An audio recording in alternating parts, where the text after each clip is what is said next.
Meet 41. She's right, of course. I do have to be stopped. Not because I'm really that bad. I mean, I don't think I am. I'll understand if there are those who disagree. If my agenda was to try as hard as I could to make sure no one thought I sucked, what the fuck would ever get done? How would I go about taming this world or shaping reality for the better? And if I didn't bother pursuing those goals, and thereby tacitly accepting the untold suffering that resulted from my inaction, wouldn't that make me a bad person? If I try and succeed, I'm a hero, right?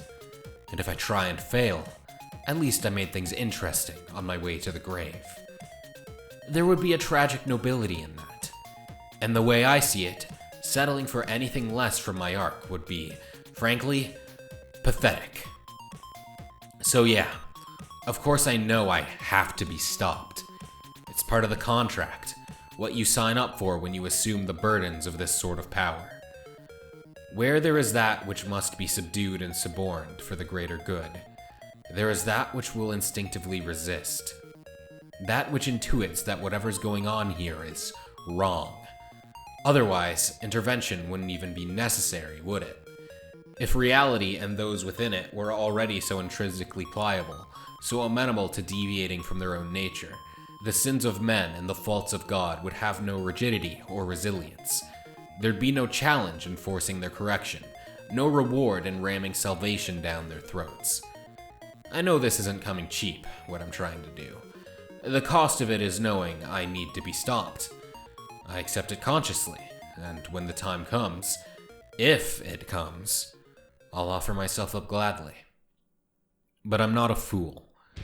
I know what accepting this cost really means, through any objective narrative faculty.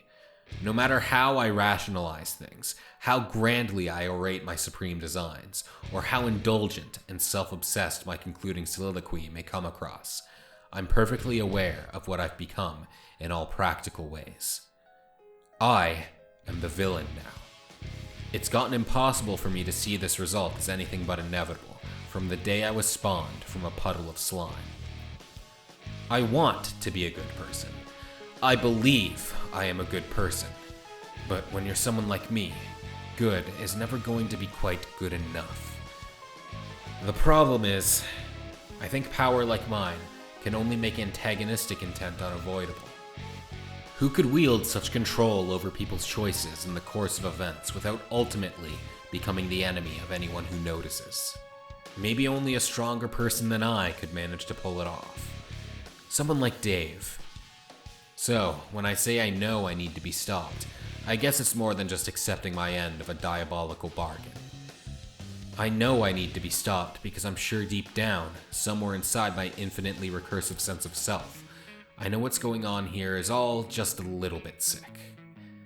To be honest, I'd consider killing myself and sparing reality all the trauma from the jump. I mean, a legit suicide. Not one of those melodramatic faux suicidal plays for attention, sympathy, or Jake's dick. But to really do it for keeps, for a truly selfless purpose? Nah, too cowardly for that. Too afraid to stop existing for good. Wouldn't you be if you were me?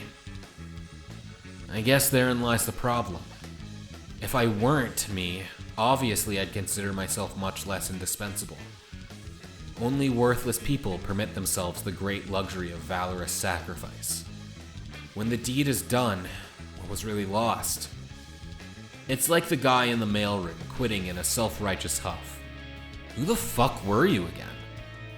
No, when the sense of self is so substantial, when the fate of everything turns on every vain whim of an ego this sprawling, this entrenched in the very medium that contains all else, there's a certain existential sunk cost that goes with the whole deal.